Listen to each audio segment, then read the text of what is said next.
All right.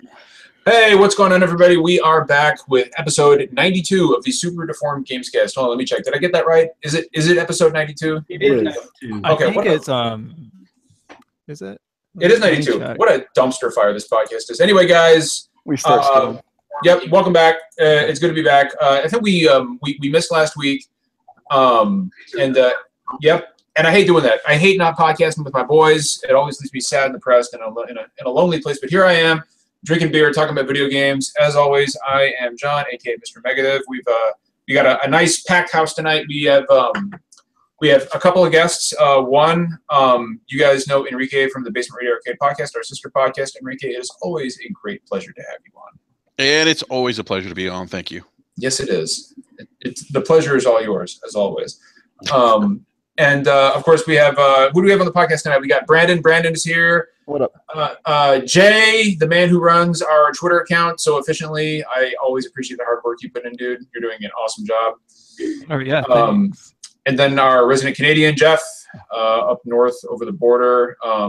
Jeff, I'm glad you're here, buddy. And you know what? That sounded like I'm not always glad you're here. Yeah, that was weird. Hey, Jeff, John's glad that you're here. Yeah, Jeff is gone now. Thank you. I'm here. There he is. He's gone. And Finn, you're here, man. Dude, you especially, I'm really glad you're here because you've been going through some stuff that we won't get into. Glad you're here, man. And of course, yes, Saki's here too. Okay. We have a really big guest tonight. A really cool guest. I'm really excited about this.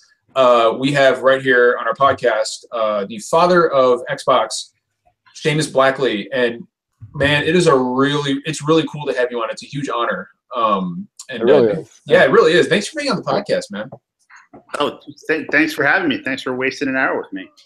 I mean, you're gonna at the end of this, obviously, you're gonna understand why it was a bad idea. But I guess from here, it seems like it's great. No, I'll win some kind of contest to get you on here, or I just asked nicely. I just asked nicely. It was just a series of envelopes with unmarked bills that arrived. Carefully slipped underneath. I had a guy show up to his front door with a suitcase and a syringe, and here he is. He's on the podcast. We've actually got him. But after that, I don't remember much. He's actually tied up in my kitchen upstairs right now. That's where he's at. Very nice looking kitchen. But after we're done, you're free to go. We're fine after that. So right off the bat, there's a lot that has happened over the past couple weeks, and I think the focus of the show tonight is probably going to be on what happened with EA Games or EA and Visceral Games, because that has some really wide-ranging effects on not just single-player games, but linear-based, story-driven games as well. But first, we did have some questions from Twitter and hopefully from chat for Seamus here. And I actually want to start it off, right? Because there is something I have been dying to ask ever since I knew that you were going to be on the podcast. And I'm going to start right here. If you are the father of Xbox, who's the mother? Oh God, I knew that was the computer. And you knew I had to ask that. Right. I'll say I'll name her. Her name is Kevin Backus. Oh, nice. So this is a name I have never heard. Honestly. Yeah, interesting. So what was Kevin's role in actually creating the platform? So the genesis of the thing is it's interesting because it seems like such an obvious idea now, but in 1999 the idea of Microsoft making a game console was it was worse than a joke. It was a joke, and so it's important to remember that this thing was not a foregone conclusion. I was at the time the program manager of graphics for Windows, and so I had the roadmap for all graphics cards and all the graphics technology that was going to happen on Windows. And Sony made an announcement about PlayStation 2. And they stupidly put some ads up saying that PlayStation 2 was so powerful it was going to replace PC. So basically, I got pissed off and decided that was bullshit and that we could beat them, and wrote a proposal. With the direct Xbox. Handily. What? You beat them handily.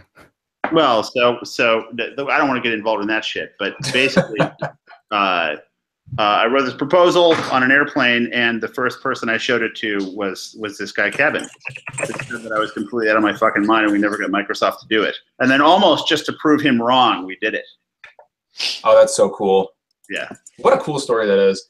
Dude, I'm just like blowing my mind that you're actually on the podcast. I told Brandon you were gonna and Enrique you're gonna be on. They're like, no. Well, there's a wonderful thing with the world that's important for everybody to remember, especially when you're feeling depressed, which is that everything that you see, all of the supersonic jet fighters and skyscrapers and huge dams and all that crap was just built by people. Even this podcast was just built by a man, which is hard to. But that was a mistake on our part. It really was. Everything cool turned out to start out as a mistake, I think.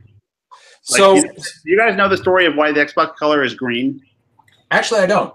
The Xbox color is green because the designer that we got, this guy Horace Luke, had just bought a brand new set of those markers that have like the brush tip on them. Yeah. To play with, and in 1999 those were brand new, and everyone fucking stole them, and the only one he had left was green, weird fucking acid green color, and so he sketched all this shit up for a presentation in that green, and it just stuck. That is so cool. It worked out perfectly that she partnered up with Mountain Dew all those times. Oh, that's fucking ridiculous. That was crazy, and I think part of the reason that it was with Mountain Dew and not with another drink was because of the color, because we were unwilling to change the color. I mean, Master Chief was green. It just kind of all fit there. Yeah, but So, it's nice. Master Chief got forced to be green because of that. Like all of Did this. he really? Are you serious? Was fucked up because Horace only had green, man. I love stories like that. It makes the history of Xbox and everything just seem so much more ridiculous and fun. I got a question, Seamus, that I'm sure you've been asked. Jeff, go ahead, man. Why was the controller so big? Was there like what was in the controller? There must be a technical reason that it was the way that it was when the system launched. Well, man, I gotta tell you, there's a reason that you never hear about anybody opening the controller up, because there's shit in there that when you open it, nobody hears from you again. So The vortex. why nobody knows. Wasn't it based off like a Sidewinder or something like that controller at the time? Oh God, the controller. So, and I've told this story a bunch before, and as you all should know, we are re-releasing the original Duke. Yeah, I did see that. But basically, when you have a project that's this big and all these, as soon as it's cool in the company, every fucking guy who hates their job or wants to do something more interesting shows up and says they're an expert gamer and they want to be on your project. And some of them are good and some of them suck, and there's a lot of politics and you have to take care of stuff, and you can't control everything. You have to trade off the stuff that's important that you're going to fix and the stuff that sucks. And I think at that point there was a decision to be made between having a hard drive and internet or not. And so there was like this controller thing, and these guys wanted to design the controller. I was like, fine. And somebody assigned the circuit board inside the controller to a company, and I think it was a company owned by a relative of somebody, so it was like this weird nepotism thing. And the fucking circuit board comes back the size of a formal dinner plate, right? The size of like a helicopter landing pad. And so this woman who actually became really good friends with and then married a really good friend of mine, who's an insanely talented 3D programmer called Denise Gaki. Or no, what was her last name? Denise something else. Denise, can't remember. But she, unfortunately, was the industrial designer whose job was to fit a controller around the dinner plate. And so she did everything she could to make it work. And it was like so unfair, because think about it. Her job was to figure out how to like clean up this mess. And the only reward she would ever get would be people blaming her for it sucking. Yeah. When people started calling it the Duke, did you guys take that as an insult, or did you just? Yeah, that's what I want to know. Oh, so that's so the program manager for that, who had come from the hardware group at Microsoft, one of the guys who had, I think maybe not one of the inventors of, but certainly one of the guys who supported the first optical mouse from Microsoft. It was a big deal. There's a guy called Brett Schnepp, who's also an incredibly great guy. And his son's name is Duke, and so he named it after his son. Oh, that's cool. Oh, that's awesome. Yeah. Okay, so we got another question on Twitter. Some interesting trivia. I thought like the public named it Duke. Well, you know, like That's what I thought too. well, what this does, because like the whole story of Xbox is steeped in this weird paradox that today it seems obvious that Microsoft's making a game console. In 1999, Microsoft was like a business software company. yeah. And you'd say we're making a game console, people would literally laugh out loud at you and make jokes. Yeah, I never I watched it, remember yeah. the time very Right? clearly. So a lot of the stuff around the birth of the Xbox is weird and nonsensical and has like funny stories around it because it was like literally the most unlikely, most fucked up thing you could ever imagine for Microsoft, the business software company, to make a game console. You know, it's weird because like I thought the same thing about Sony when the PlayStation 1 was first announced. And there are stories. The guys that make the Walkman.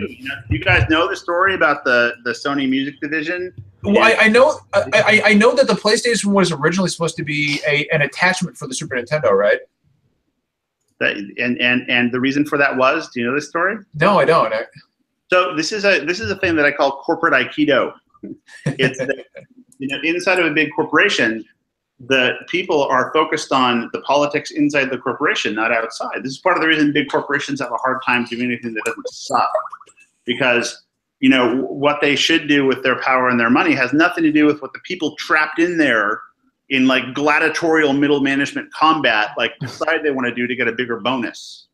And so if you want to get something started inside with these companies, you have to like play these things off of one another, right? And we played a game of corporate Aikido by claiming this thing was going to be like a Windows box in the living room, which we did not think it should be that, but saying that made us like bulletproof, because like who wouldn't want Windows to be in the living room if you're a middle manager at Microsoft? It was unimpeachable. That's clever. So actually. this is similar to what the Sony did. They said, oh, so no, Sony is in the entertainment hardware business. We're going to make this as a Trojan horse, and we're going to slip it into Nintendo and take market share of their business as well. And then everyone could say, oh, yes, this is very wise. You should do that. And of course, they had no intention of doing that at all. They wanted to make their own game console. It doesn't make any sense to not make your own. So they actually like completely rickrolled Nintendo. All of us did that. In fact, Nintendo was rickrolled by their internal guys, by one of the family members, who got them out of the card game business and the dice game business to get them video games that made no sense. He pulled some shit to make that happen. That's fantastic. Well, Brandon, go ahead, man.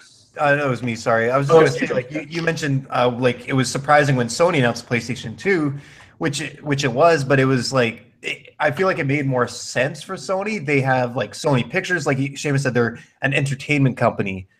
They produce movies, they make televisions, they've been making televisions forever. So I feel like to make a living room console isn't as big a jump for them, but I think where Microsoft is now, Microsoft's kind of cool. They've got their hands in everything. Everything technology, you wouldn't be surprised if Microsoft gets involved. But in 1999, like everyone, people were fired when they bought Sony Pictures, when they bought Columbia.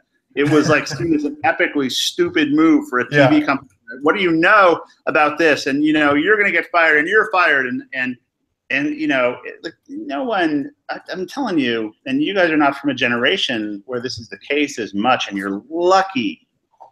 But when you're old like me, the idea of being a gamer was not cool, and the idea that people would make video games, and you would have a career making video games, it was like one step above, being a pimp.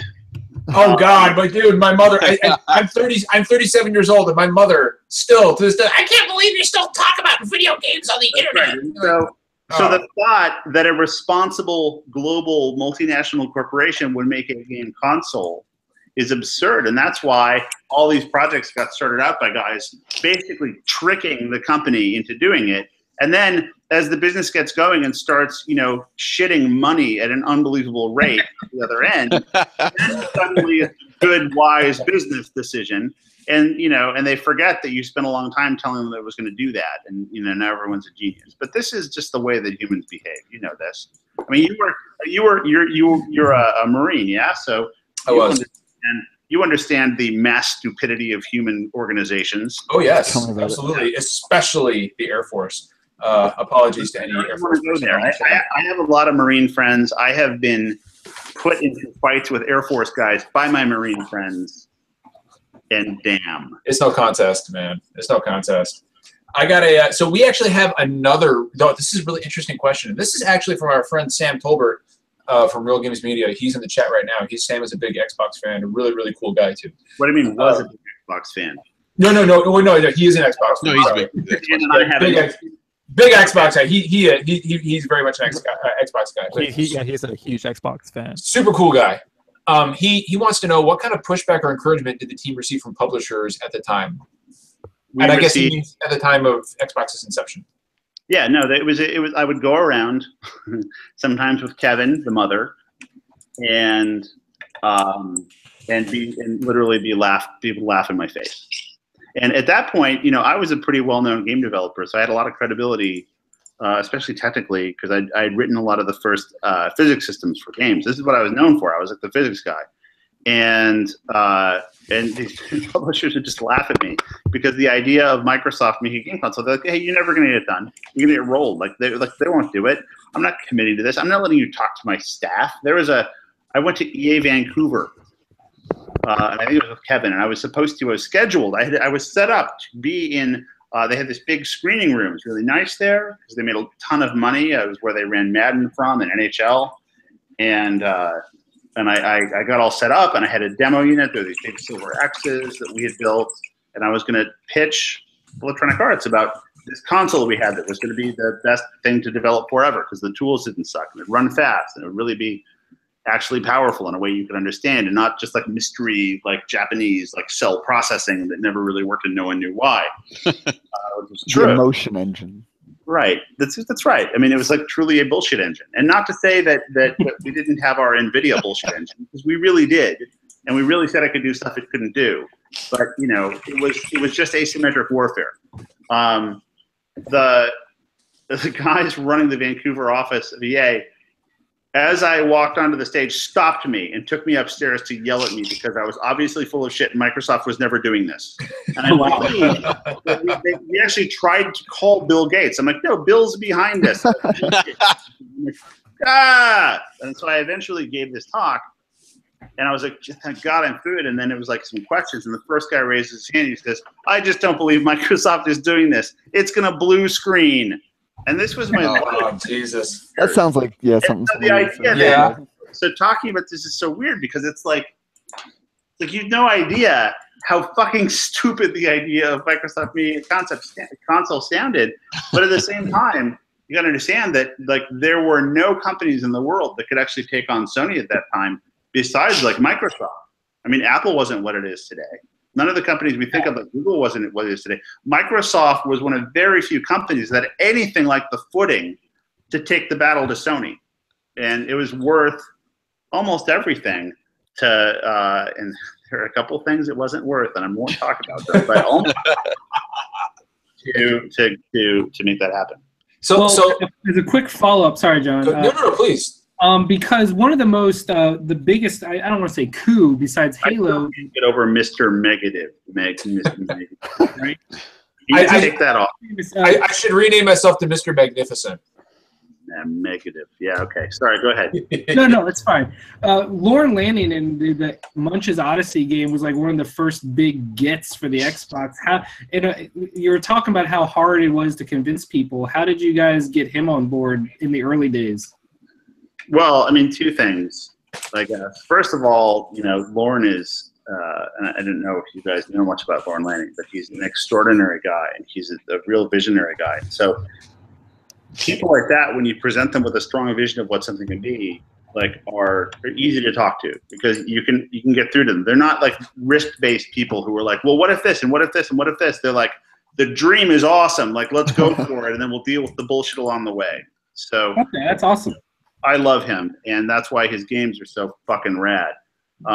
But secondly, the whole premise of Xbox and the reason that the PC architecture with PC graphics cards was the right thing to do is because it was like a mature, actual, designed, scientifically understood rendering pipeline and system supported by mature, excellent tools that would empower artists to make stuff that wasn't a huge pain in the ass. Because remember, at the time, Sony did almost no developer support. Nobody could understand how Sega or Nintendo worked. Yeah. I wrote games for those systems, and there were places in like the Genesis development kit source code that said, "Do not change these 4 numbers, or nothing will work, and no one knows why." What? And you want me to make a game and pay you for it? Fuck you. But we had real tools, and everybody used the PC to develop the games on PlayStation. Like, this was the huge joke that I couldn't understand. PlayStation said we're gonna crush the PC, but all the PlayStation games are made on the PC and then compiled down to the PS2. So all the tools, even the tools written by Sony, but all the art tools and the sound tools and everything are on the PC. So why not just make the game there also? And Lauren got that. Lauren's an artist, so he could create stuff and not have to dumb it down for the console. And it made sense. So I actually have a question. Oh, I can hear myself talking. We're getting some feedback from somebody. Yeah, this is really disconcerting. Can everybody check their mics real quick? Because I can hear myself. Okay, it's gone now. You're good now. It's gone now. Yeah, it's gone now. Okay. There's a guy in Japan who actually created something called the shut up gun. Have you guys heard about this? No, but I need it.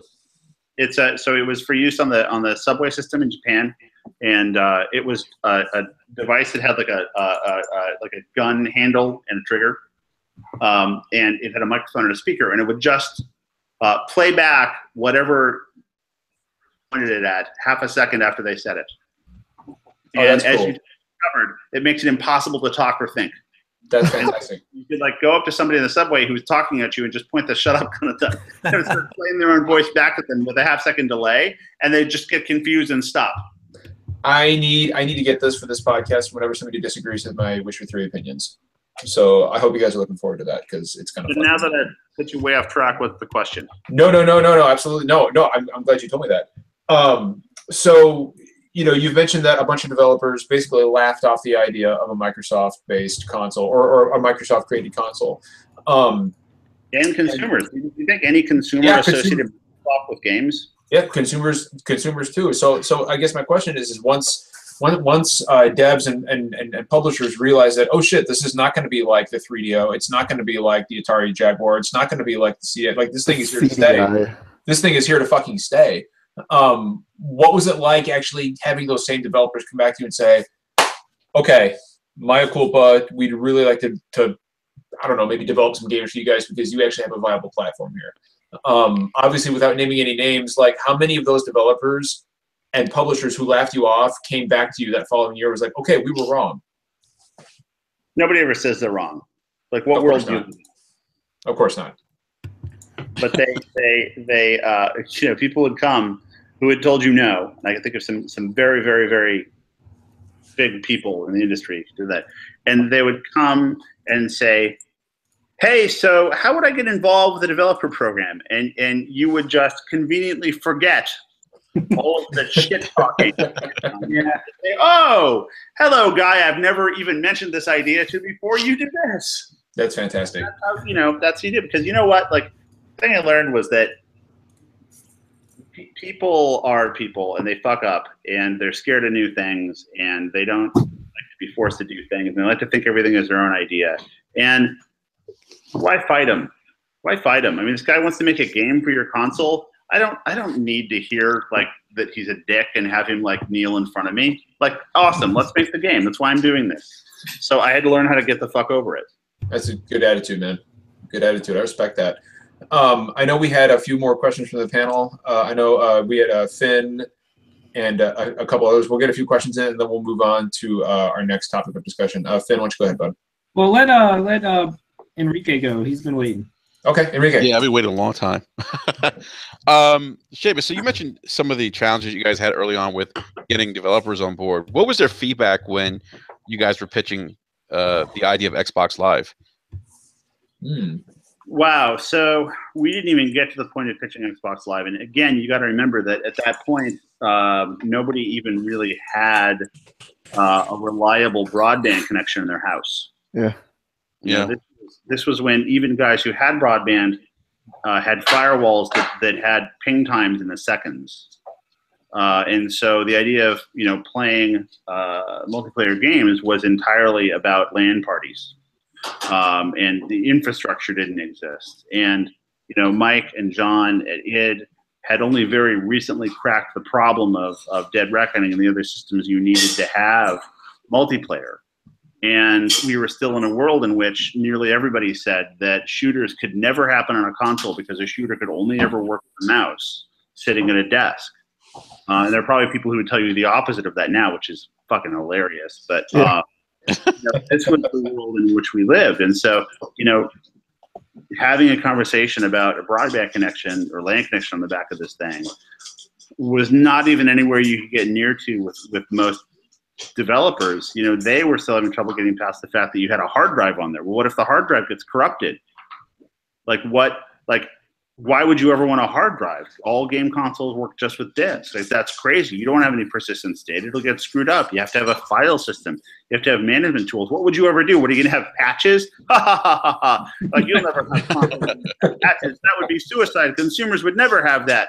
What do you mean updated content? You have to sell them a new disc. There's no business model for that. You guys are totally fucking insane. Your console is going to fail because it has a hard drive, and that is too expensive, and the hard drives are not reliable enough, and they are going to fail. That was the conversation. Never got to the LAN. Jesus Christ. Jesus. That's crazy. Yeah. And here we are, 15 years later. Yeah. Think about the console world then. They were right, man. They weren't being dicks. They weren't short-sighted. They were pointing at reality, and we were the ones saying, hey, we're going to revolutionize everything. And that's hard to say, and it's hard to believe when it gets said to you.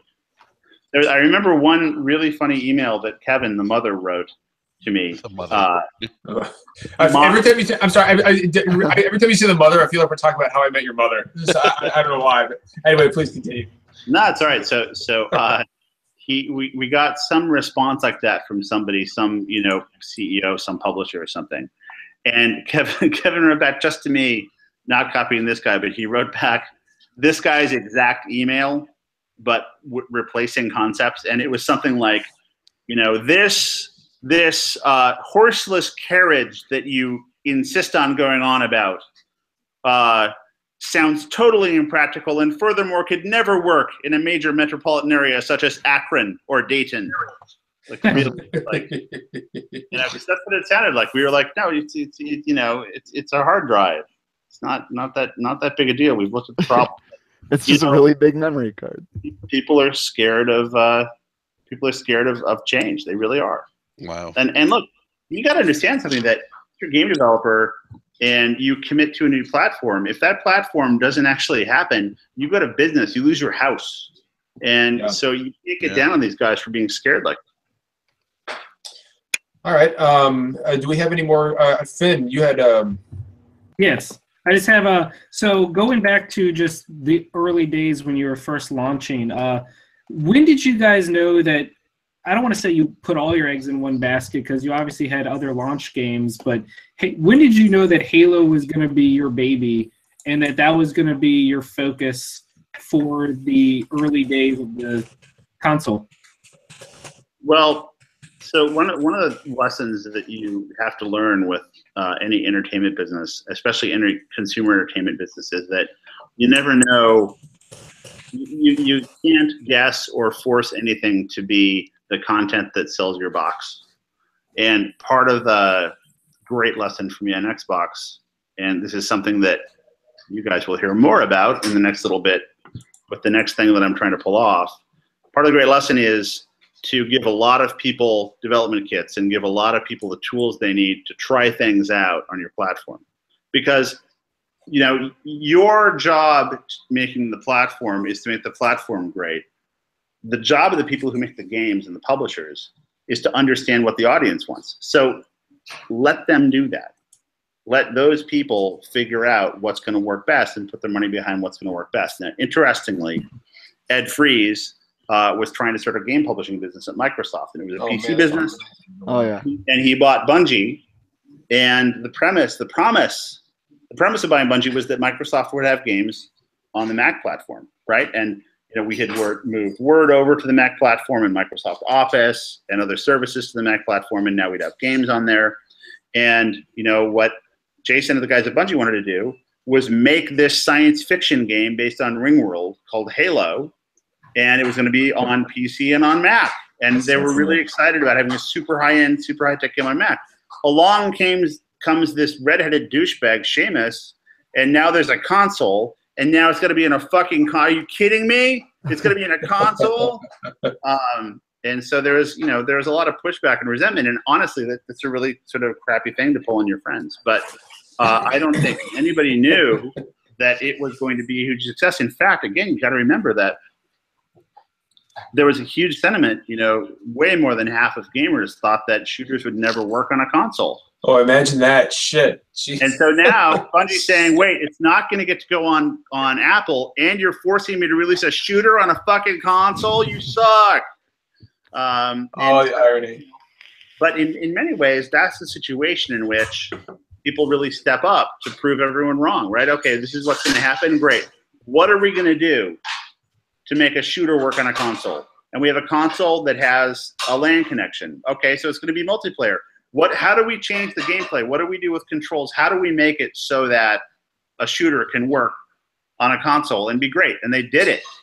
And, every single time the world changes like that, it's in a situation in which everybody is sure that something is true or something isn't true, and they're proven wrong. And that was it. They're proven wrong that shooters couldn't work on a console. And not only did they work, but they're magnificent. That's so cool to actually see how the fucking sausage was made back then. Yeah, that's what I'm loving the most, is just all these little tidbits. Heard about. It humanizes the console, right? Like people think of Sony and people think of Microsoft, and they think of these big faceless corporations, that just, okay, well, we want to make money, so we're going to make video game consoles, because that seems like a lucrative market, so let's do it.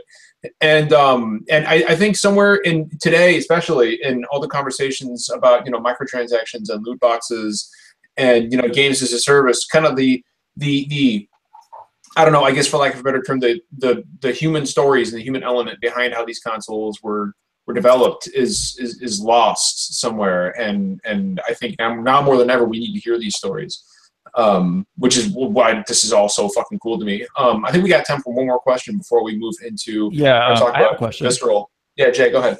Before we talk about the killing of Visceral, like a dog with like a fucking lamb at the butcher shop, man. It went to a better place, guys. All right. First off, I'm really nostalgic for the original Xbox. I don't know. I think the better place is where I get that game, but all right. Yeah, I agree completely. I'm very nostalgic for original Xbox. I love the original Xbox. I play a lot of Amp2 on it with my custom soundtrack, so thank you for that feature. It's probably the most underrated feature on the original Xbox. That's awesome. So that's Jay Allard. So cheers to Jay. All right, cool. All right, I guess my question redirects back to Xbox Live. Back in the day, I remember Microsoft had their own sports games lineup called XS and Game Sports. I think that's what it's called. And it was because EA wanted provide online for Madden and stuff on the Xbox. How big of a move was it to have to develop your own sports games to compete with EA just because they won't provide online because of the financial structure? Does it sound like kind of a big deal to create an entire division for sports games to go up against the I don't know, especially I guess in the early 2000s. No, it was a crazy, horrifying, amazing big deal. And in fact, there's a great story, like Mike Abrash, who's at Oculus now, who's an incredible guy and also a genius graphics programmer, wrote a grass shader for that football game that was the first grass shader, I think, in a game that drew blades of grass on the field. Yeah. And he was in my advanced technology group, and we put a huge amount of effort into that, a lot of money doing things like that. Such was the importance of having sports games work, because EA didn't believe we were going to succeed. And they didn't put anything on our platform because they thought we were going to fail.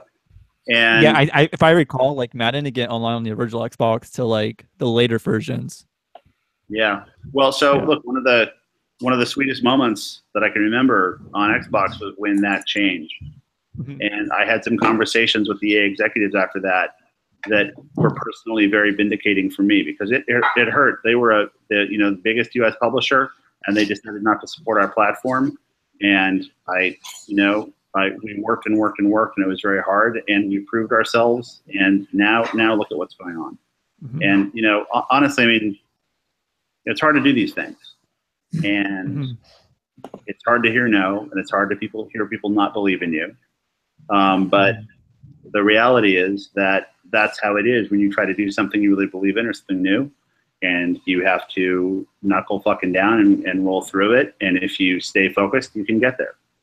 And it's the nature of the world. It really is the nature of the world. It's one of the. I mean, look, it's one of the ways. Honestly, John, it's one of the ways I really relate to my Marine friends, because it's like, it's a thing that you learn after you go through things, that you just keep on getting knocked down and you keep on fucking getting back up. Yep. And the more you get knocked down, the angrier you get, and the more you get knocked down, the more determined you get.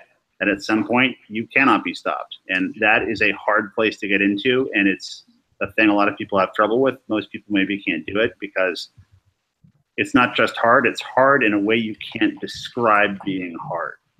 It's hard in a way where people like lose their shit and cry and crawl away.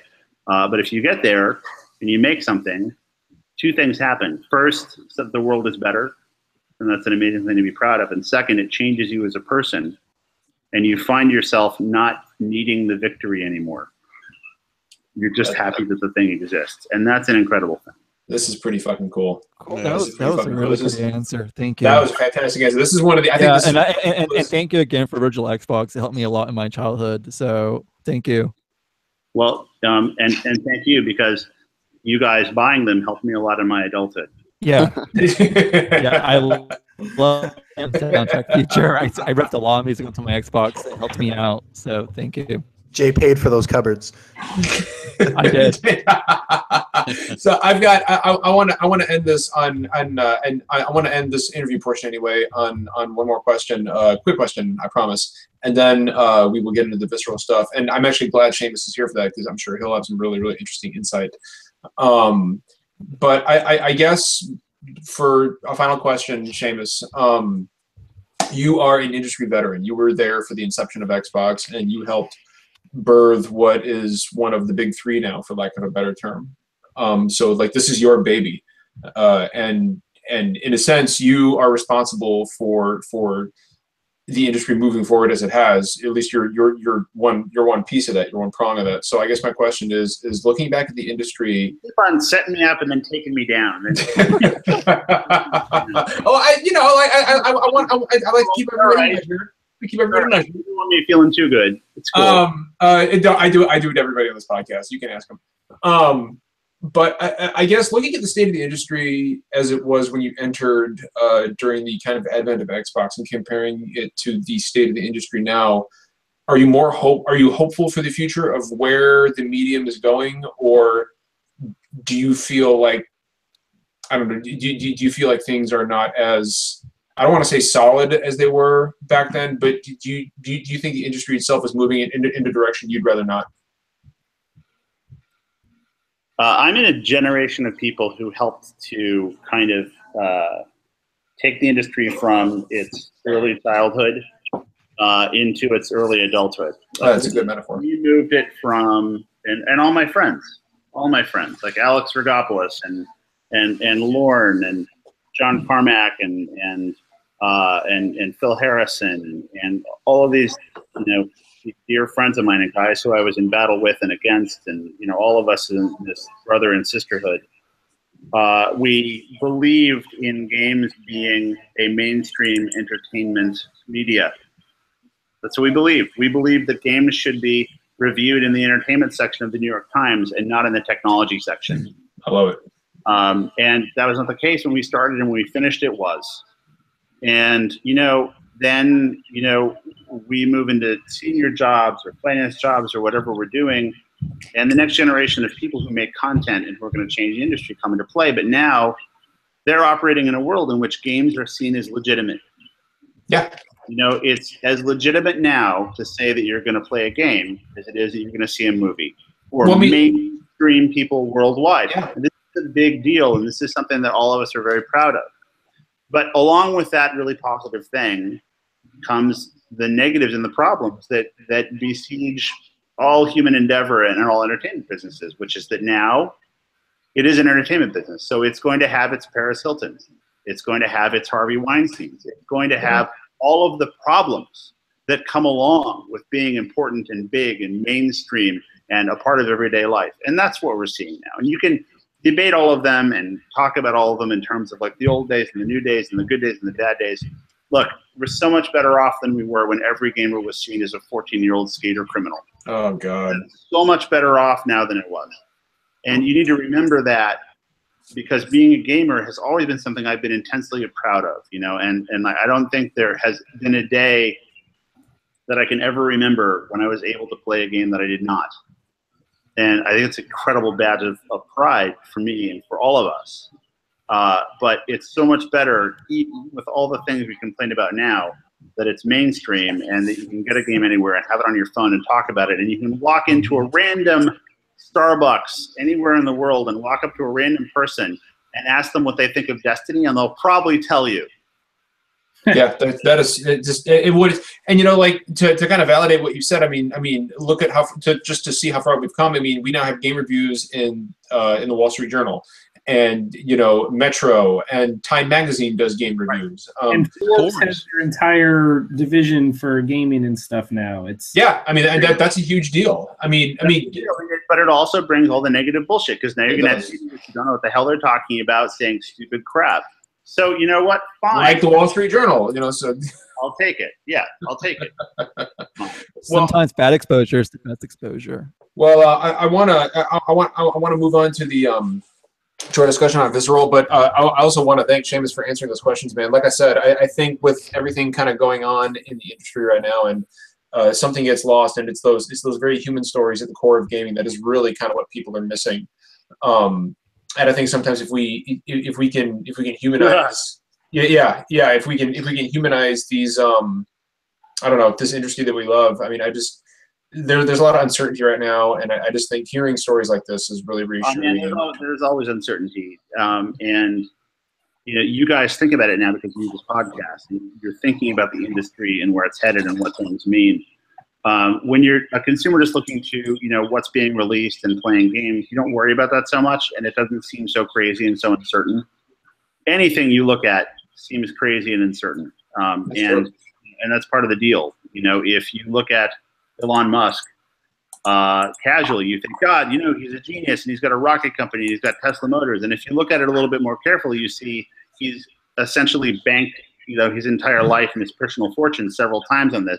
And sometimes it hasn't worked, and it's hurt him badly. And there are a lot of people who are trying to naysay him and neg him down, and it's really hard to get things done. And all these things he wants to try aren't happening. And there's uncertainty in it. And it's because you're looking at it, and that's because how things are. That's a great fucking point, man. You really have, you know, an awesome industry and so many great games. I mean, the quality and innovation in games coming out today is just stupendous. Yeah, and it is. That's the problem with Visceral, I think. And I have to go because I have another thing that I got to get to. And okay, no problem, man. But I will say this about Visceral. It's a hard decision, you know, for EA to make. It's a lot of guys' lives. A lot of talented guys don't have a job right now, and that sucks. And that's a problem. Yep. A lot of ideas, all the things that they would have done in that game are now not going to happen, and that's a problem. You know, and people say, oh, it is, you know, but it is a business, and it is a business.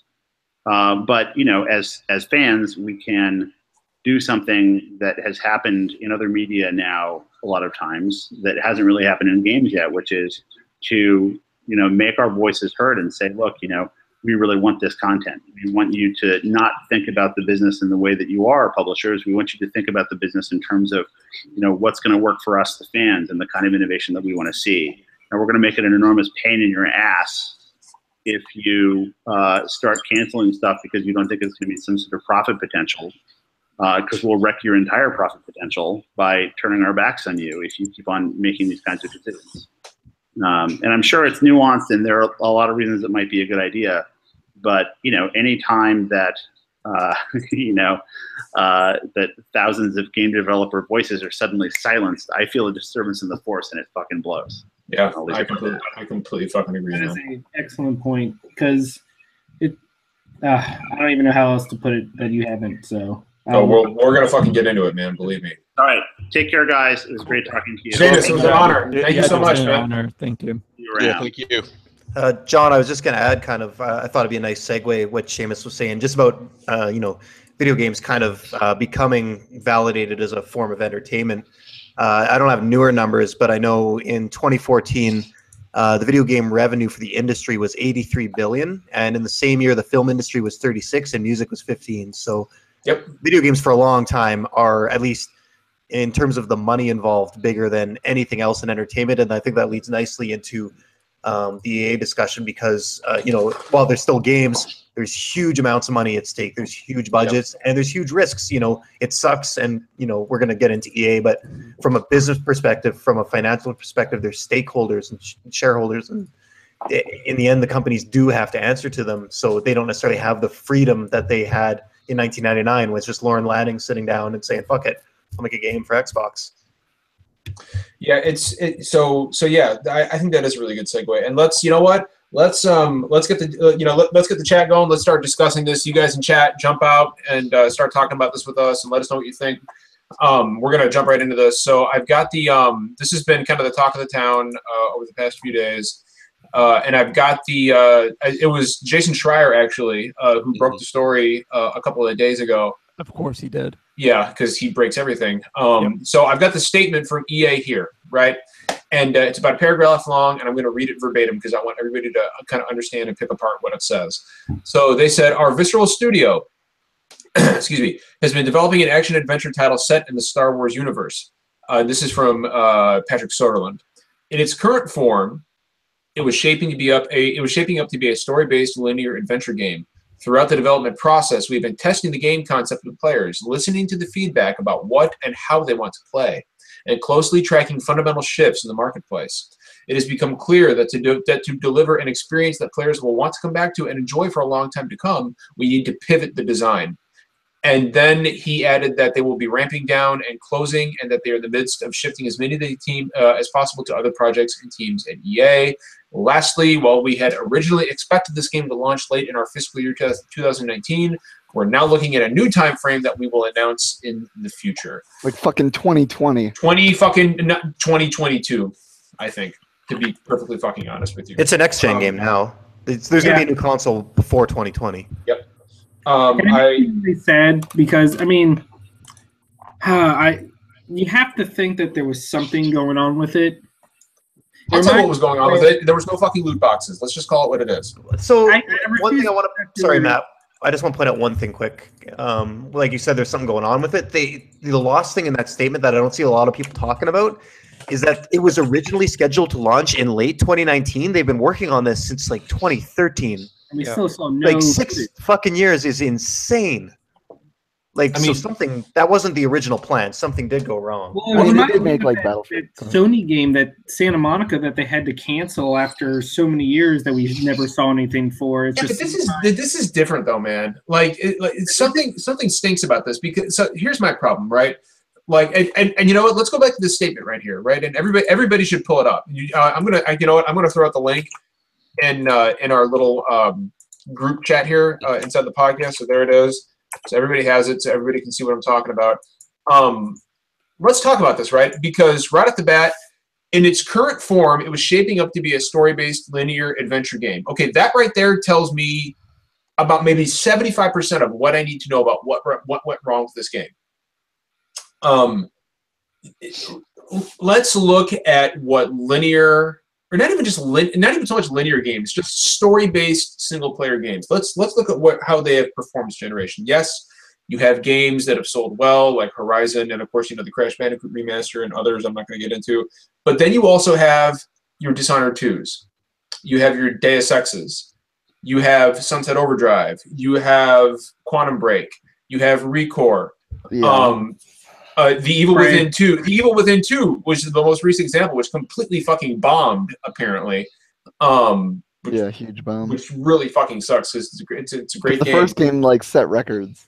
It did, yeah. It was at the time. It was the highest selling. It was the fastest selling. New horror IP.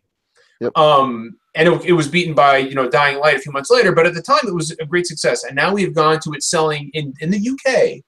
We don't know the U.S. sales yet, but in the UK, it is sold 75% less than the first. 75% less than the first one did, and it is a linear story-based game.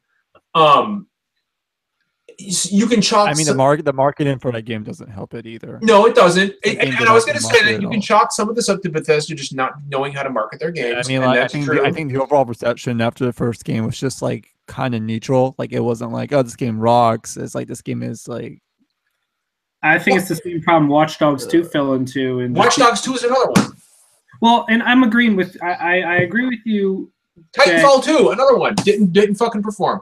But Titanfall also had. I mean, that's because they're sequels to games that underdelivered. Yeah, those games were hampered by lukewarm receptions to their overhyped initial offerings. Now, that's not obviously the only factor, but you're right. Going back and rereading that article, the line, where is it? Listening to feedback and closely tracking fundamental shifts in the marketplace. Yes, that's the line, right? Yep. That reminds me of Microsoft's handling of Fable Legends and Scalebound, where they were one thing, especially Fable, and then they're like, oh, well, free-to-play is the big thing. Oh, well, now asynchronous co-op and multiplayer is a thing, and they kept shifting focus of the game to match up with what the current trend was, and then by the time they made progress, the trend had shifted. So I want to know what feedback they're getting from what people. Because, you know, had this been like, and the reason I differentiate this from Santa Monica's canceled game is that we don't really know what that was, right? Like at the end of the day, we really don't have a good idea of what that was. But this is Star Wars. I mean, Star Wars, it would have sold. It would have fucking sold. I don't care what kind of game it was. If it was a linear story-based game, if it was an open world shooter, it would have fucking sold because it's Star Wars. Like not all Star Wars games were guaranteed successes. Like I don't think The Force Unleashed 2 was like a big success. I mean, The Force Unleashed 1 was The Force Unleashed 1 was, but I think the sequel bombed. I don't remember. But I think the sequel did bomb. The sequel did bomb, but I don't. But it was. I mean, like in this day and age now, when we have a new trilogy, like I don't see any kind of decent Star Wars game bombing. I just don't.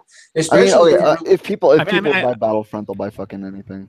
Exactly. I think that might be also the point too. Is like, you know, there's new trilogy. You know, Disney really has their hands into the whole Star Wars universe now. I mean, maybe the game wasn't like too friendly enough. I mean, like, you know, Disney's trying to sell these products.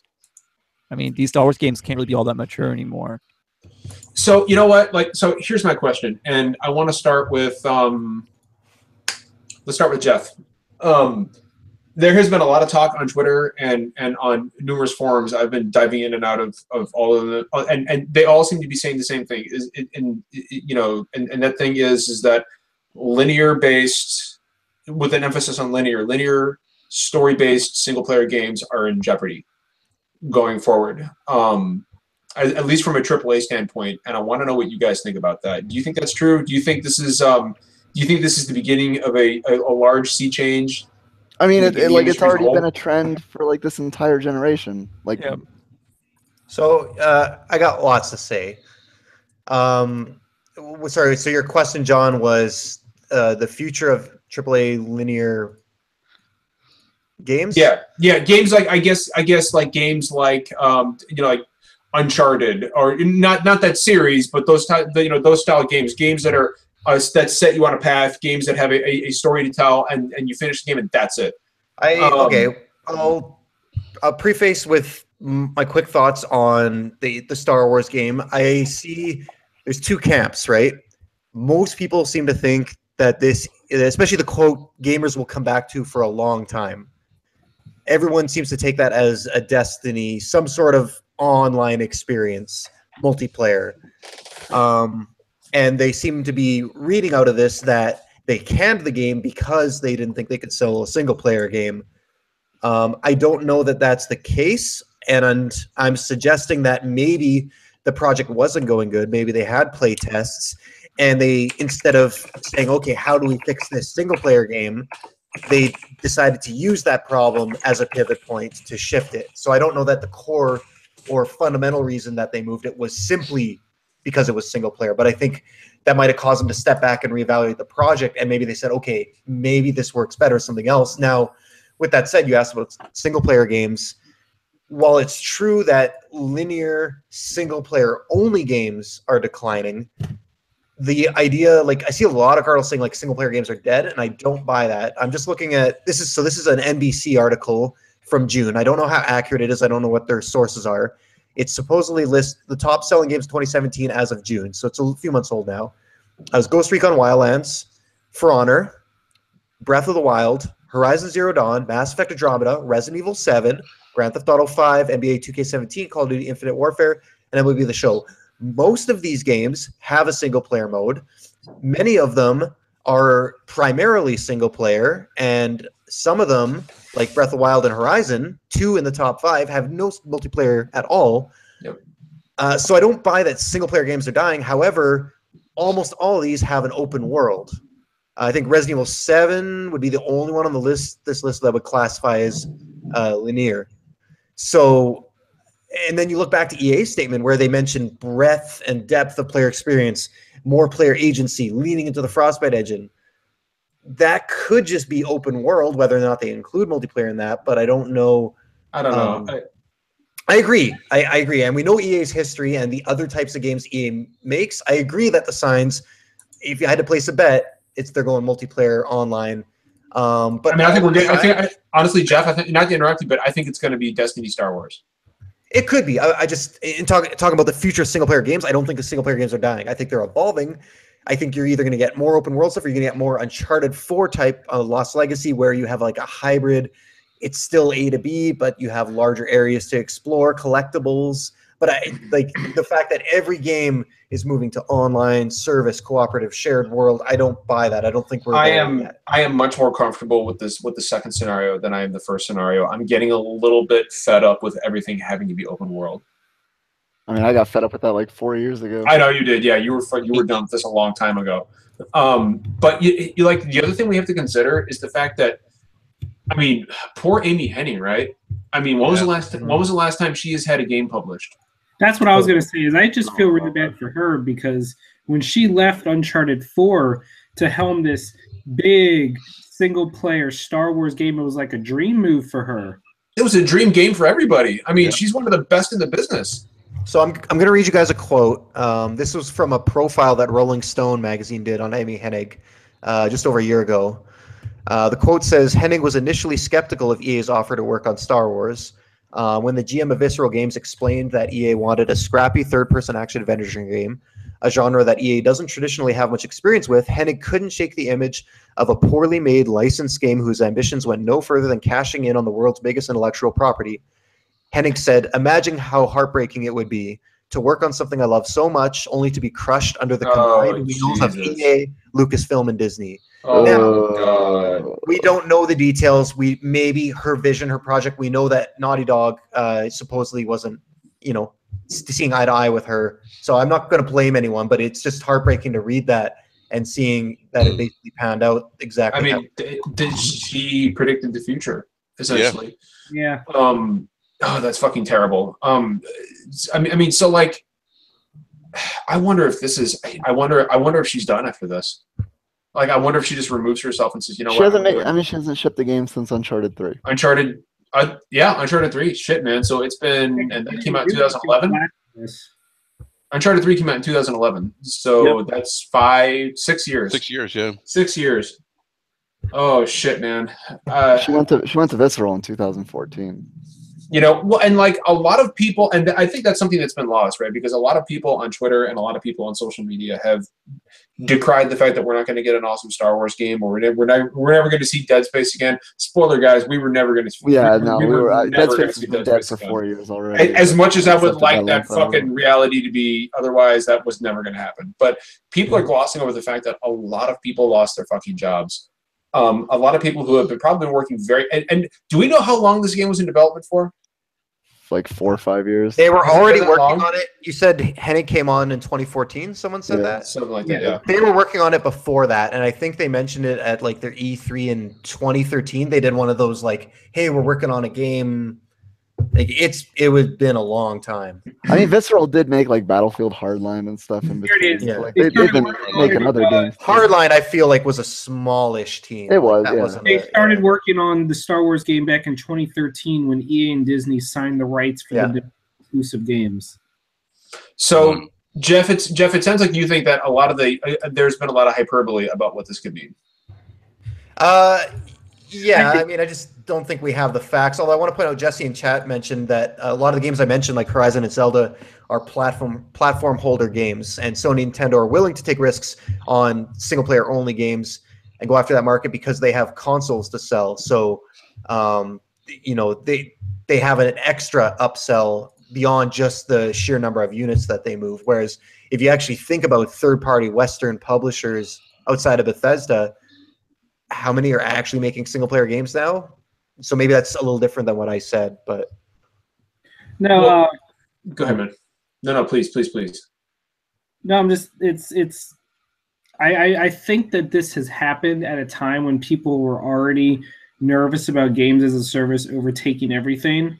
I don't think it's the smoking gun of the death of the single player, but I think it's marking a very important moment when anyone that's not Sony, Microsoft, or Nintendo is just not going to be able to take that risk. I would take it a step further and say not anybody who's not Sony or Nintendo, because I mean I think if anybody's single player games have not been selling well this generation, it's probably Microsoft, outside of a few exceptions. No, I don't think there's any that have sold well. Yeah, Well, I mean, even like right off the bat, like Rise was a disappointment. And... Rise, Gears did great. Gears underperformed. Break, Gears underperformed. Sunset Overdrive. And Halo 5, if it wasn't for their games as a service loot box style multiplayer, would also have underperformed. Yeah. I mean, so and the writing's been on the wall for Microsoft for some time, I think, right? That they are moving towards games as a service. They're moving actually towards Xbox as a service. But I feel like, you know what's interesting? I feel like if anybody stands to gain something from this scenario, it's probably fucking Nintendo. Because they don't. I mean, they don't do games as a service. They don't. Yeah, they're going to keep making their Zeldas and their Marios. They're going to keep making Zelda, and they're going to keep making Mario. They sell amiibos though. Yeah, but that's not really the same thing. I know amiibos not a loot box, and there's some value to the amiibos. I mean, you can resell them at a higher dollar amount. Plus, they fucking look cool, as you can see look behind me, sitting on my shelf. But that's still kind of like a model where they're generating revenue outside of the game, kind of like they do with loot boxes. I mean, that's because Nintendo has a brand that's like recognizable by everyone. Yes. I mean, I know we're talking about how like, you know, and it seems like Nintendo and Sony are the only ones who aren't doing like games as a service. But if you think about it, Nintendo really just started experimenting with games again. Like these past couple of years, for a while they were just playing it safe. Mm-hmm. I mean, that's basically EA, you know, shutting down, you know, this project and being like, we need to go open world because that's what people like. Like, you know, Nintendo knew that with their audience, and you know, we saw a bunch of like family-friendly party games, and that's what we got for years because that's what sold. You know what? Jesse actually asks a really good question in chat. He says, "How much longer will EA hold the Star Wars license before the contract expires?" They'll probably try to hold on to it as long as they can. As long as they can, yeah. I mean, they're not doing anything with it, just so like no one else can take it and make a profit off of it. They'll do something with it in order to keep it. It doesn't matter if I mean, they could release a fucking mobile game. But I want to point out something. Please correct me if I'm wrong. So we know that Disney owns Star Wars and they own Marvel. Now, if you'll remember, within the last year or two, Disney shuttered Disney Infinity. They shuttered their own Disney video game development. But they talked a lot about changing how they make games. I might be conflating Disney with Marvel, but in the game space, I think they're very similar. And I think it was basically coming down from Disney saying, we no longer want to just, when they were speaking about Marvel, they said, we no longer just want to license our games out to anyone and just let them make, we want to look at each individual property and decide what's a good fit for this, what type of game's good, who's the right developer. And that's how they came about Telltale with Guardians of the Galaxy and Insomniac with Spider-Man. Well, now, don't forget, Jeff, Square Enix is making an Avengers game. Exactly. So that was Disney's approach for Marvel in the video game space. This, I believe, happened after EA got the Star Wars license, so that shift might have been too late. But when the contract expires, does Disney take a look at their Star Wars Lucasfilm division and apply the same methodology? Do they say, well, we're not really happy, EA's kind of just been doing this stuff with our license, maybe we want to be more selective with who we pair up with and work on these games? And we really, because that's what they say about Marvel. They're like, Marvel's huge. Like, people love Marvel. These movies are massive. And we're making like fucking Amazing Spider-Man 2 from Beanox. Like, we aren't capitalizing on this. And I feel like if this Star Wars stuff keeps going like this, like you said, it's been the last Star Wars single player game was Force Unleashed 2. Like, and then we got that Hollow Battlefront. Like, they're wasting the license. And I wonder at some point when the contract expires, the money is as big of an issue as Disney just saying, we're leaving a lot on the table. So go ahead. I've got something to say too, but go ahead. No, I'm just agreeing with him. Just I can see them. Well, it's tough to say because right now they haven't seen the fruits of their labors for a majority of their Marvel licenses yet. We're getting Telltale now, but Spider-Man's not out yet. Avengers not out yet. So we can't say, and Disney can't say, if having one person make all their games versus pairing up their games with different developers is a better solution yet. We won't find that out until 2018, 2019. That said, if those are a success, if Spider-Man with PS4 blows up and then Avengers is huge from Square Enix, then yeah, I can see in 2023, whenever the license expires, that Star Wars starts branching out. So, like, I want to bring something up that I don't. It's just crazy to me. Sorry, John. It's just crazy to me to think that we might get an entire new trilogy of Star Wars plus 3 anthology films, and depending on when Respawn Star Wars games ship, out of all that, the only stuff we get in the video game space is 2 Battlefront games. That's unbelievable to me. That is a missed opportunity. Yeah, that's unfucking believable. And that is terrible. Think about all the amazing Star Wars games we used to get, not just on console, like games like Knights of the Old Republic, the Jedi Jedi Academy, games like all the PC games like TIE Fighter, Rogue fucking Squadron. Rogue Squadron, yeah. I mean, we got all these games were also cheaper to make back then too. Yep. Well, and they were produced so much faster. Well, and so let's take that, Jay, what you just said, and kind of segue into something else I wanted to say about this whole situation, right? And Jeff, that was a great point. I hadn't even considered that. Like, we are in the revival of the Star Wars franchise in film, and we've got 2 fucking Battlefront games to show for it. Which has been terrible, by the way. Yeah, episode 8 is out in a few months, and like we have the only way you can play as Rey in a video game is multiplayer in Battlefront and multiplayer It just blows my mind. Or you can find a Disney Infinite game on clearance and buy the Rey figure. Yeah, it's fucking So Jay mentioned rising costs of development, and I think that is something else that needs to be discussed too, right? Because me personally, I firmly believe that this game is, you know what? There may have been problems with the game behind the scenes. I mean, at the end of the day, we may never know unless Jason Schreier does some serious digging. We may never know what truly happened with Amy Hennig's Star Wars game, but I have to believe that a large part of it has to do with microtransactions and loot crates, because the reason that and I'm bringing this up not just because of what Jay said. Hold on. Can I pause for a minute? Yeah. There was a Lego Star Wars Force Awakens game that came out a couple years ago. If that counts as a single player game. Yeah, I forgot about that. Okay, but it's just but it's a Lego game. It's actually pretty good.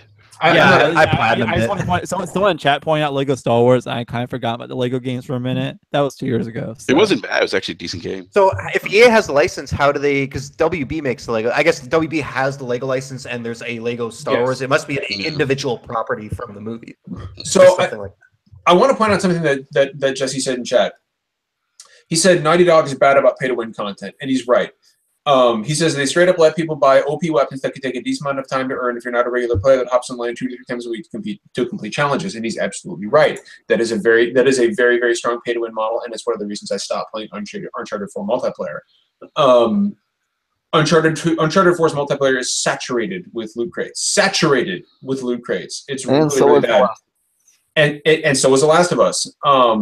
And so I think a large part of this, and nobody's ever going to be able to convince me that part of the reason that the Star Wars game got shuttered is because they wanted to try to make more money off of it. And I think we have to consider the fact that development costs have risen every year like clockwork. It does not cost what game costs in 2005 are much different than game development costs in 2017. Things have like I don't know if you guys saw. But I guess like Dead Space 2. Did you guys see that shit about Dead Space 2 and how much it cost? $4 million. Yeah, and it sold $4 million and it made $60 million, I think, in profit, and it wasn't enough. Again, like it wasn't enough. And you know, a lot of this is marketing costs. A lot of this is selling the game, not just development, marketing, distribution.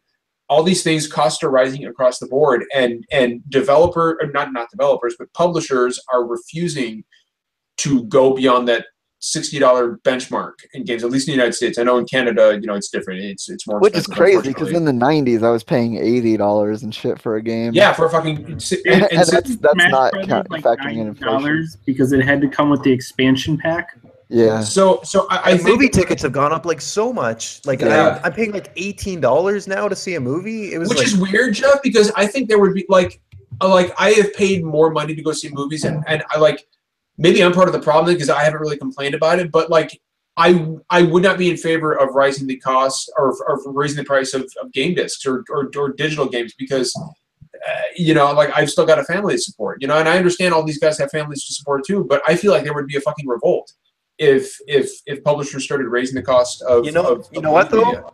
The prices did go up in Canada. It went from 60 to 80 in the span of like a year. Jesus Christ. And yeah, like the dollar was on par, the dollar tanked, and they went from 60 to 70, 80 very, very quickly. You know, nobody's salaries changed. Our buying power remained the same. It was now a bigger slice of what we had to afford. And I can tell you, this is just personal anecdote, nothing changed. Everyone I know, all the trends here, everyone's still buying just as many games, and people were upset, but they dealt with it, and it's sad. But the same thing will happen. I think people would accept it. They wouldn't like it, but do you think it'll happen here, Jeff? Do you think eventually the cost of games will go up? I don't know. Like somebody has to be that person, and nobody wants to be that person. So because they're going to get all the heat, especially if it's a company that's already on the hot seat, like EA or Activision Blizzard. Like, can you imagine if Activision with their impending Vivendi takeover? Yeah, if any of those suddenly say, "Okay, we're going to be the ones to start this," that's forever going to live with them. So I guess that begs the question then, would we rather see game prices go up, or would we rather see more things like microtransactions and loot crates in games to offset the cost? I don't care if microtransactions and loot boxes are for cosmetic stuff. Overwatch does it. I happily support Overwatch loot boxes. Like yes, you do. Rocket League, all these games that do it with just cosmetic stuff, I'm fine with that, using that to supplement your income. It's when they start offering things that actually impact gameplay that it becomes a little iffy. Yeah, well, like I'm fine with. I understand, especially something like Overwatch. How big is the Overwatch team now compared to when it launched? I don't know. I assume it's bigger. They have to continually support this game. People are constantly demanding new content, and new maps. Obviously, they outsource a lot of that work. Yeah. But with any of these games that are kind of an ongoing service, they need these transactions because if you look at sales charts for most games, I don't know exactly the numbers, but I imagine it's a cliff. You have the first month of sales, and then it tapers off. Absolutely. And so you might retain some of your player base, but you're not selling a lot of copies in store anymore. And obviously those sales after the first couple weeks are at a discounted price even. Yeah, exactly. 3 months, 6 months down the line, it's on for half price. And then when you take out a lot of retailers, like there's very little revenue coming back in. So they need to sustain these. I think they just need to implement it the right way and the fair way.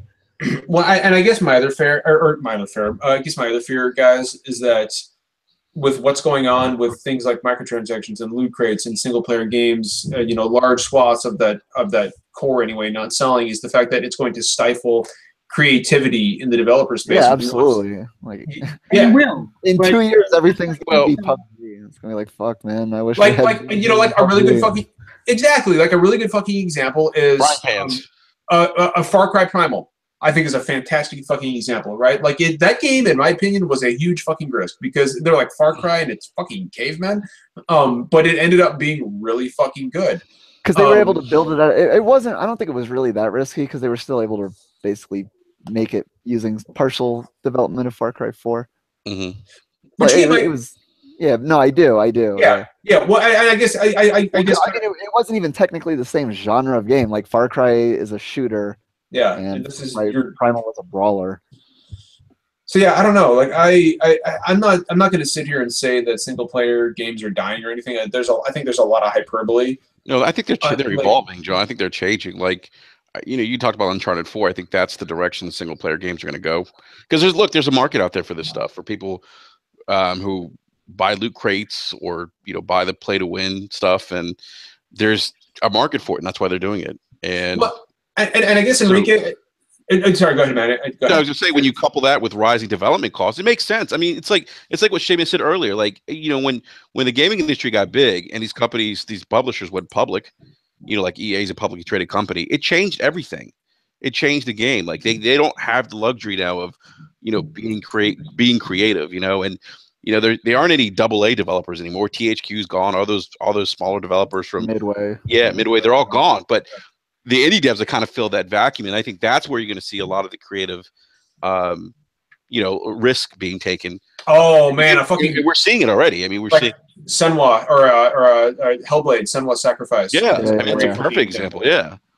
So and luckily, those games were priced as like mid-tier games most of the time. Yeah, and honestly, like playing Hellblade, I mean, it looks and sounds and feels like you're playing a full price $60 experience. I was surprised it wasn't straight up $60. Yeah, it has the presentation value of a $60. It really does. I mean, we're seeing a lot of like $20 indie games coming out, and like they're not as long as like these like AAA $60 games, but they don't need to be. They don't need to be.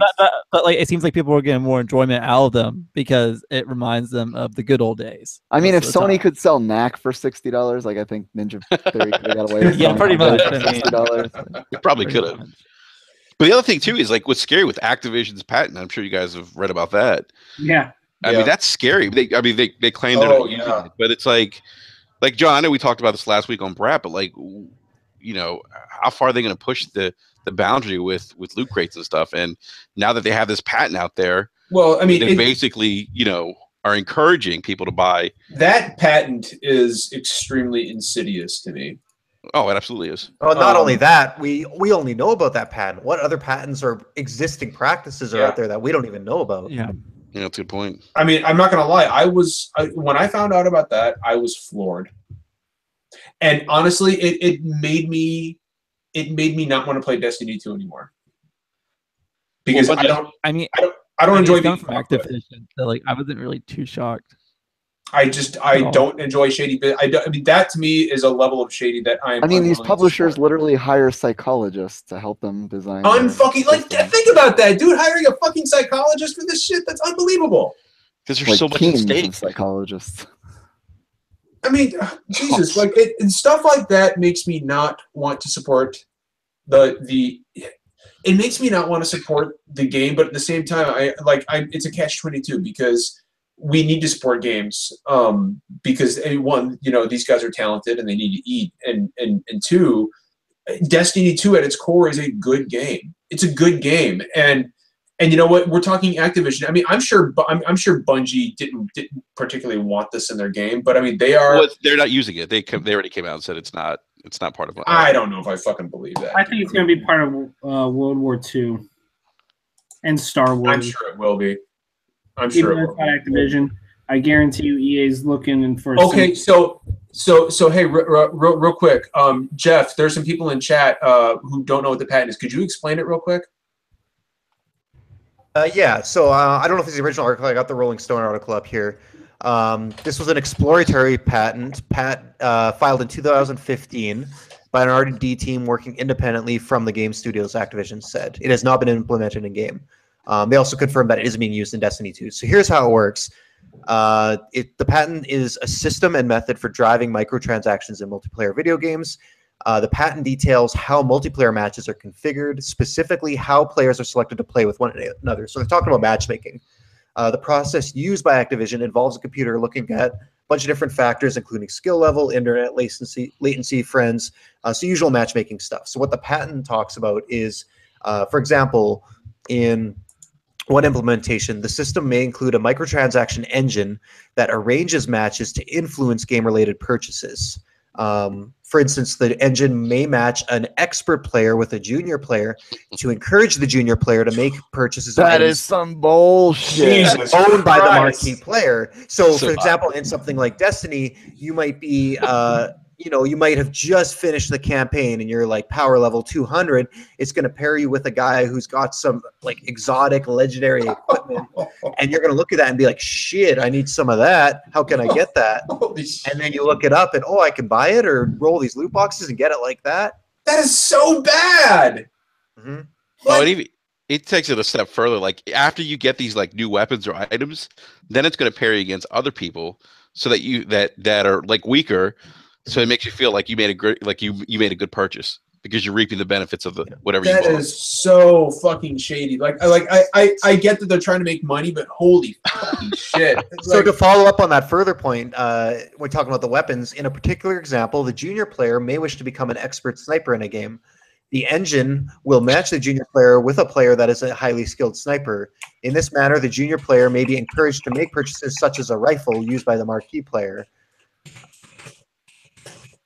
Yeah, check out the link I just put in chat. okay. I mean, it is relevant. kind of brilliant in a way. I mean, not No, it is. Like, not that I'm condoning. I think it's a shitty thing to do. But god damn, I mean, Yeah. that's I mean, I that's just almost said genius on their I part. just said, Chad, I have to very reluctantly tip my hat. I mean, it's manipulating the audience to feel like this is. It's not pay to win. It's just designed to it's designed to make you think like it might be. And Yeah. man, oh boy, and so I know that they said that they're not using it, but I am not certain I believe that.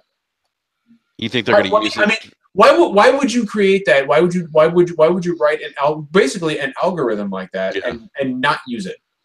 Why would you hire psychologists for something that you are not going to use? Because I am sure they poured a lot of money into actually developing that. This shit isn't cheap, and not just from a money perspective, but from a labor and a time management perspective. This shit isn't cheap.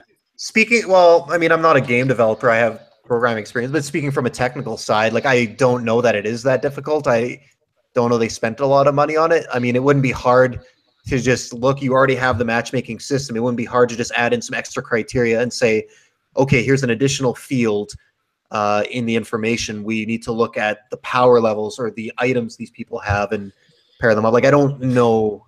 I don't think it would be a huge endeavor, but whether or not they actually used it, I don't know. You know what's interesting, man, is that Matty Beast in chat, he says, as a parent whose child plays a lot of Destiny, I'm disgusted. And I can see that, because I mean, if you've got a kid who's playing Destiny and he's savvy enough to actually be able to make to buy microtransactions, like, he could end up costing you a lot of fucking money. That's a slippery slope, man. That's a dangerous fucking practice. Shit. We hit our time limit. You hear a lot of stories about, like, you know, kids will play games on their parents' phones that have the credit card tied to it and rack up rack up like $500 transactions and shit. My son is not even allowed to touch my Switch. He's 9 years old, and he's not even allowed to touch it. Like, Until he gets his own. He actually is getting his own. So I got him the Mario bundle. Yeah, I never you telling us that. Yeah, I got him the Mario bundle. So I'm picking that up next week. Yeah, I'm going to pick that up next week, and then he'll get it for Christmas. Nice. And speaking of next week, we'll end it on this real quick. I got to play Super Mario Odyssey the other day, and boy, if you got a Switch, you are in for a fucking treat next week. Better be better than Super Mario World. Shut the fuck up, Jay. No, it's just compared to Donkey Kong Country. Jay, let me have my moment. Jay, let me have my moment. And for all the Super Mario fans out there, and if you are a gamer, you should be a Super Mario fan. I played about 30 minutes of the Tostarita level. Where was this at, a kiosk? Yeah, I was just at a kiosk. I walked into Best Buy and I was like, "Oh shit, I'm gonna play some Super Mario Odyssey." Oh, man, I forgot about Best Buy. And all I'm gonna say is that if you are a fan of Mario and you have a Nintendo Switch, next Friday is going to be like Christmas morning to you. And we also have Wolfenstein 2 to look forward to. next Friday as well. Hell yeah. Most anticipated game of the entire year. I've got the day off of work, and I can. Oh God! I just both those games are the same day. I'm so excited for so Odyssey. It's like I've been trying a new thing with games this year where I don't like watch stuff for them, so I haven't seen or read anything about Odyssey. Just the initial reveal trailer. Jeff, like, I don't even know what you do in the game. When I threw my cap, Jump and on. Sorry for spoilers. When I threw my cap and I took over the body of a bullet bill and just flew around, I was like, okay, I'm sold. I don't need to know anymore. Like this is good enough for me. And I got to play one of those portions of the game where everything goes 2D and it looks like old school Nintendo Super Mario Brothers.